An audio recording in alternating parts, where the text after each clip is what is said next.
Bismillahirrahmanirrahim. Mga kapatid, dito kami ngayon sa anong pangalan to cemetery?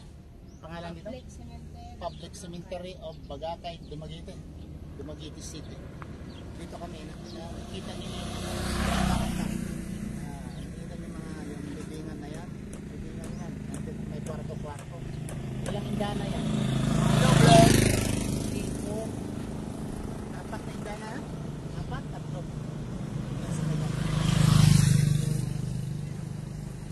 Temporary pala dyan. Nakita niyo na mga kapatid. Temporary lang yan. Idahan-dahan mo lang. Huwag mo bilisan.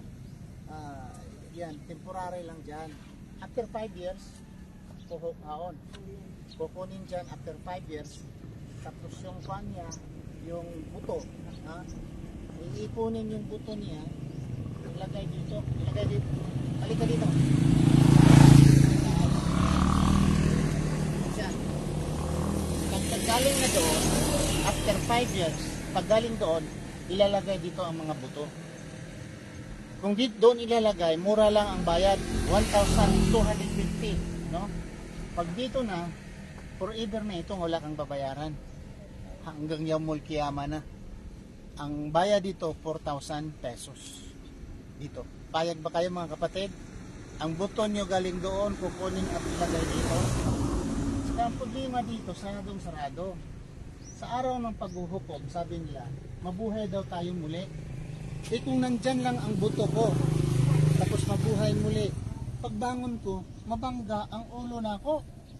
Di mabalik ko, kamatay na po. Buhi nag-ingudigod sila nga. Adlaw daw sa paghuhukom, ay mabuhi daw ang tao, mabuhay ang tao. Pero kung nandyan ako sa loob, ipalagay mo ang araw ng pagkabuhay muli. Pagbangon ko, bangga ulo ko, di patay ako uli. Ha? So, parang may mali yata.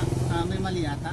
So, parang tama yung sa mga Muslim, nanilibing ang tao, hindi sa loob ng simento, sa loob ng lupa. Sa dyan, ang buto dyan, naku, ilang taon, hindi ka makahinga dyan, namatay ka, kasi walang hangin sa loob eh. Hindi patay ka rin.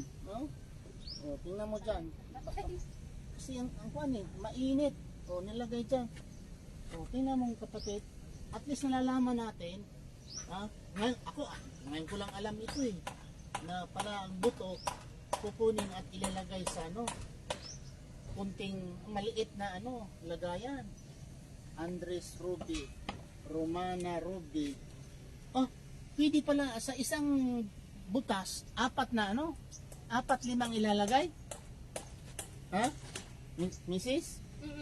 Sa ato pa, kasi Teodoro, Sairi, Alejandra, duha sila diha. Ha? Pwede 8. Mga kamag-anak yan lahat. Ha? Buti bago mamatay, mag-usap muna sila. Mamatay tayo, yung buto natin. Kung kontrahan sila kamag-anak, mahilig sila sa maritis, awayan. Pagdating doon, buto na, baka mag-away pa rin. Ha?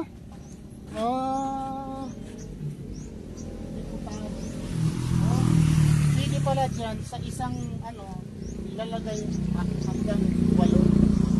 Carlito Kise from Laughing White. 1, 2, 3, 4. Apat lang pala. Andres Ruby, Romana Ruby, Cela Ruby, Dino. Ito mga kapatid, buto na itong nilagay dito. Tingnan natin doon. Yan. Lapitan natin. Punta tayo dito. Dito. Itong ato natin. Sandali yung binili ko. Yung binili ko, malimutan tuloy.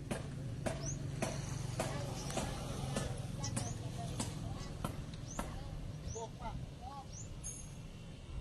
Hindi pala magkontrata dyan. Oo. Sir. Inom, sir. Syukran, barakallah. Dito kapatid, tingnan natin. Ito, pag buo ka pa, pag bagong namatay, buo. Pag ikaw Kristiyano, kay Muslim pa. Ayaw kong papayag talaga, kung Muslim ako. Ito.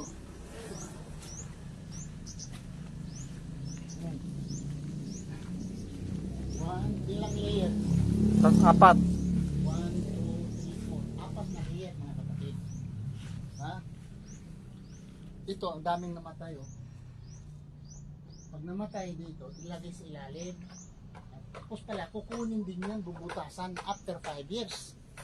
Pagka after 5 years, kukunin din, mayaman ka man o mahirap, after 5 years, kukunin ka talaga, ilagay ka dito. Itong maliliit. Dito, pwede daw 8. Itong lalagyan dito, 8 daw ilalagay. Kamag-anak. Dapat talaga ang kamag-anak, magkaibigan kayo. Kasi kung magkontra-kontrahan kayo ang kamag-anak, pareha yung apelido nyo, tapos pag namatay na kayo, ang buto ninyo, ilagay sa isang lugar. O yung kung buhay pa kayo, nag-away-away na kayo, kung patay na kayo, ang buto ninyo dito pa rin. Mahirap na yung buto ninyo mag-away-away. Ha? Buto na nga, mag-away pa. So, dito ilalagay.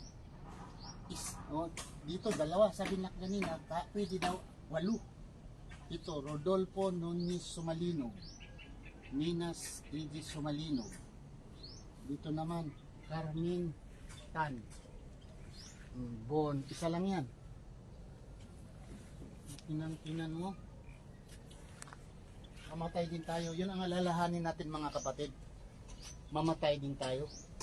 Hindi natin alam ngayong araw na ito, bukas, next month, next year, mamatay talaga tayo.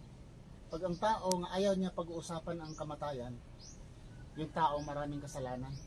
Pero ang tao na sinisikat niya, naging matuwid siya, hindi siya takot, kailan siya mamatay.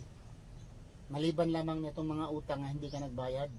Ako, inshallah, bago ako mamatay, makabayad ako sa aking mga utang. May utang ka ako eh. Danilo Academia. Tingnan mo.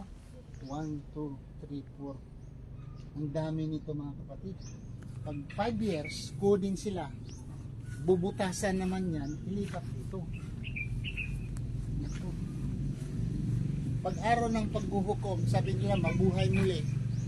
Sabi nila tayo, tama na mga Muslim, naniwala tayo, mabuhay tayo muli.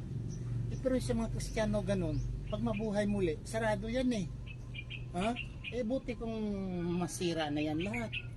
Kung ganyan pa, tapos oras na nang mabuhay muli, pagbangon mo, mabangga yung agtang mo, no? Ano na to? Balik din. Paano ka mabuhay? Di mo matay ka na balik. Kasi sarado eh. Saan isipin natin na pag mabuhay tayo, hindi tayo mahirapan. Mabuhay tayo muli.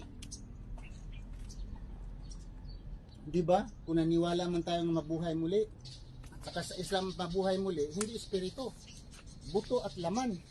Ha? Buto at laman nabubuhay ka sa Islam. Mag-iba na nga ang size mo kasi ang mga taong dadalhin sa paraiso, lalaki din ang size nila. Ang mga tao na dadalhin sa impyerno, lalaki rin ang size nila. Mas malaki ang size sa taong nandoon sa impyerno. Dahil sinabi yan ng Prophet Muhammad sallallahu alaihi wasallam, ang shoulder lang ha, yung abaga ba? Ang lapad ng haba ng abaga mula sa Makkah to Medina. Ang palang niya, ang balikat lang. The distance is from Makkah to Medina. Ang balikat lang sa isang tao. Tapos yung premolar, ano bang premolar? Itong bagang, di ba? Ito, bagang. Like the mountain of Uhud. Like as big as the mountain of Uhud. So ang tao talagang masama pagdating sa araw ng paghukom, ay mas malaki ang kanon niya, size niya. Pero sa mga taong papasok lamang sa paraiso, hindi lamang talagang papasok, inshallah, papasok sa paraiso, kasing laki ni Adam. Si Adam ay 30 meters. Ang haba ni Adam, 30 meters. So, mas mahaba pa sa isang mataas na niyo. At si Adam, ang lahat ng lalaking ang beauty niya, ang kagandahan niya, kasi ganda ni Nabila Yusuf alayhi salam. Kaya ang edad ng mga lalaki, kasing edad ni Isa Almasi, around 30 lahat. Matanda ka man, umabot ka ng 80, 90, or ang 15 ka, ang edad mo. Pag araw ng paghukom, level ho ang height, level ho ang mukha ng mga tao. Pareho tayo lahat, kamukha ni ni Yusuf alayhi salam. Sabi ng Prophet Muhammad sallallahu alaihi wasallam. Ito may mansanitas. Ito nakikinig ito sa atin, nakakarinig ito sa atin. Ang mga tao dito. Dahil mayroon ng hadith na yung ilibing ang tao, paglibing niya, ang katapusang tao umalis sa kanyang libingan, naririnig pa niya ang apak ng umalis ng katapusang tao. At yung kapanahonan ng Prophet Muhammad sallallahu alaihi wasallam, mayroong silang nadaanan na 2 tao o 3 tao, nalimutan ko, 3 o 2.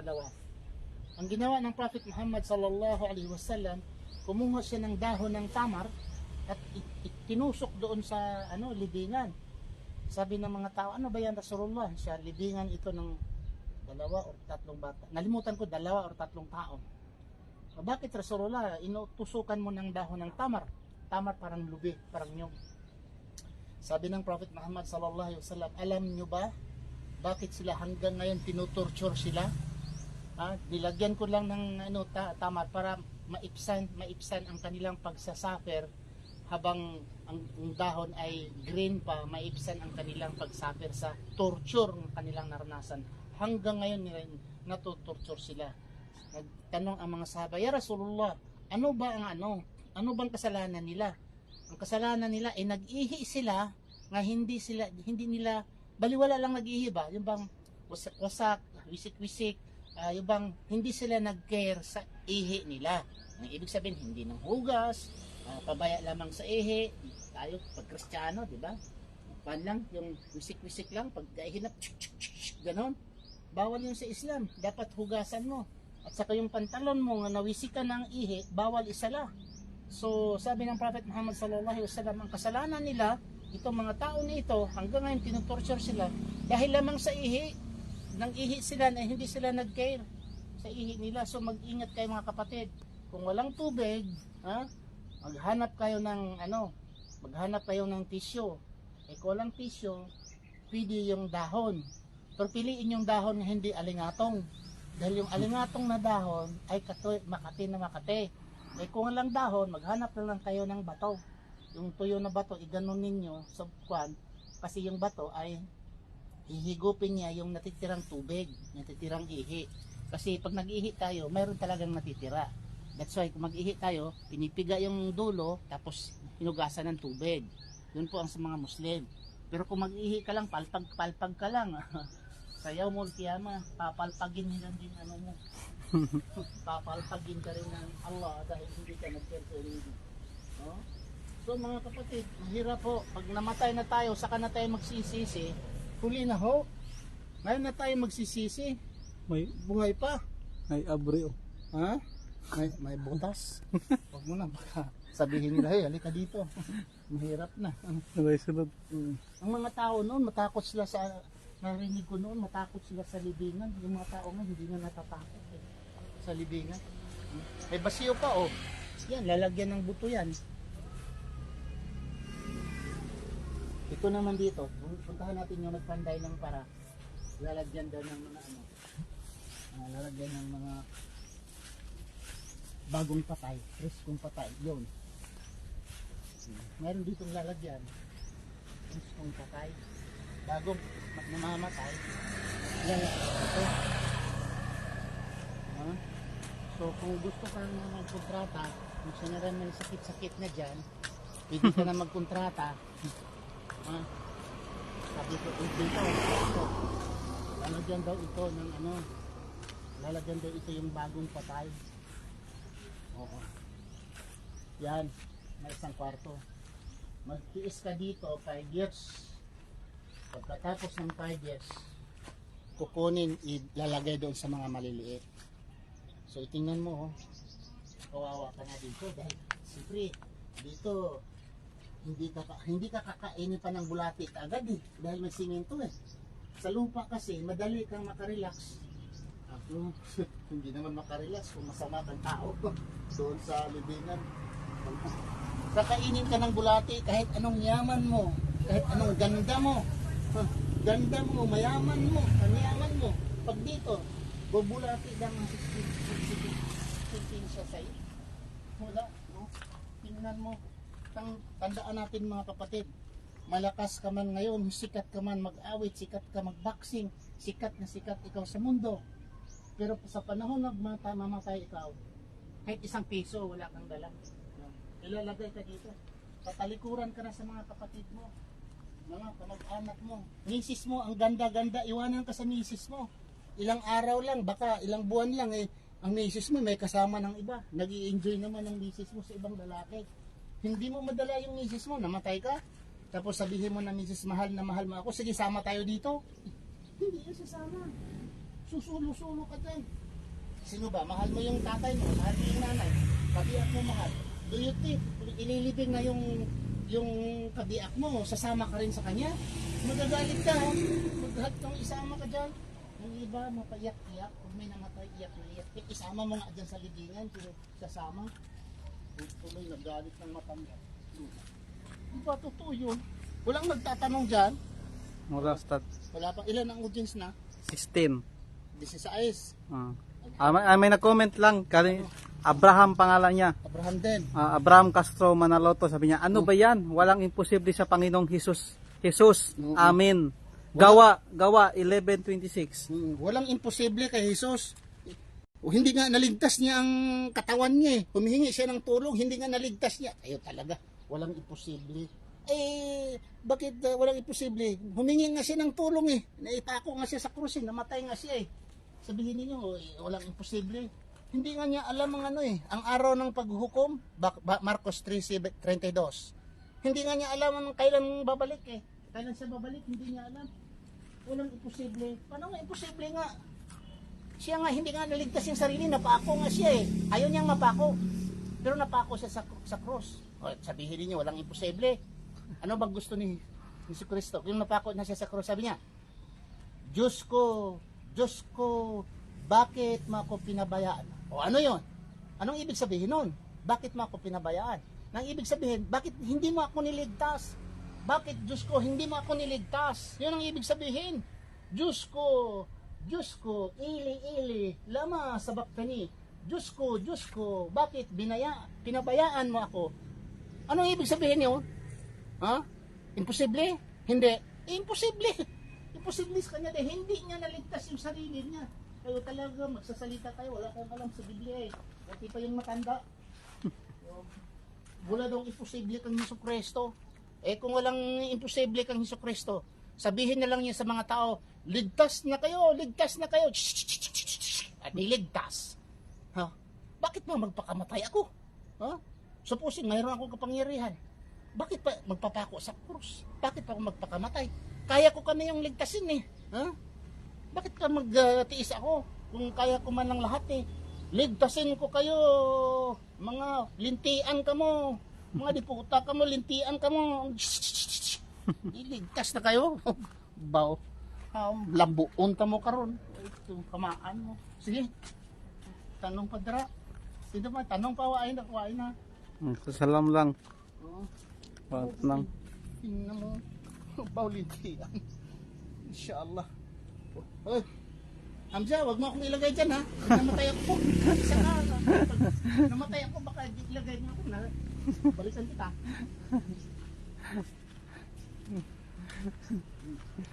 Sabihin mo sa mga pamilya ko, pag namatay ako, huwag dyan.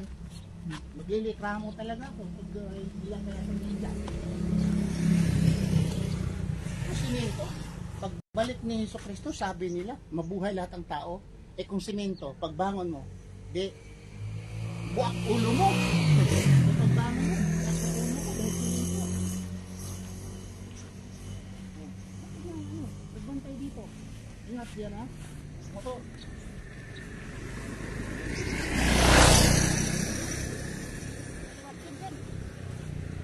Init yan. Wala naman sigurong libingan na aircon. Lahat naman sigurong libingan ay sarado, walang hangin. Oo, walang aircon. Ito, bakit ba, anong purpose sa kandila? Tanong na, ignorante kasi ako. Anong purpose sa kandila? Madilim sila, suga ng mga patay. Bakit madilim ba sa kanila? Kailangan sila ng suga. Yun pala ang purpose, ano? may ilaw ang mga patay, bumili ng kandila. Mm. Bakit anong pagkaiba sa puti at itim? Wala na recycle. Recycle. Kala ko matanda yan, bata pa ito. Hindi pala recycle. Akala ko pang bata, pang matanda, pang bata. Ang itom pala at puti pareho. Ang presyo pareho lang. Dos lang. Kid oren dos. Dos de piso. Piso o mura. Ito naman, anong pagkakaiba? 5. 5 pesos. Recycle Naman na na pala. ko, naman na Olmahan. Hmm. Sa Yakol. Ito naman, bakit nangailangan ng bulaklak? Kwenta? Ang patay, nangailangan din siya ng bulaklak? Ay, tampuan na. Pero hindi na ang patay nangailangan. Ano? Dili mo magbigay ng bulaklak sa patay. Yun ang problema ng mga Pilipino. Oh. Yung buhay pa, hindi binibigyan ng bulaklak. Patay na. Pag patay na, saka nabibigyan. Mali talaga. Balik. Mali. Dapat yung buhay pa, binisyatahan sa mga kamag-anak at nagdala sila ng buhay pa. Pag namatay na, ang kamag-anak, saka na magbigyan ng bulaklak. Katunto bigyan mo. Tigid katunto ang utak Pilipino. Buhay pa wala gahatag sila bulaklak. Pag namatay na, ano pa itong daw, ano ito? Punta tayo doon sa ano, may mga dito tayo sa mga may mga dibulto. Durante kasi ito yung lahat sa mga Diyos-Diyosan. Yung mga Diyosan nila din ha. Ito. Ano ba ito? Dito pala ang magkasangkot ng kandidat. Dito mga kapatid.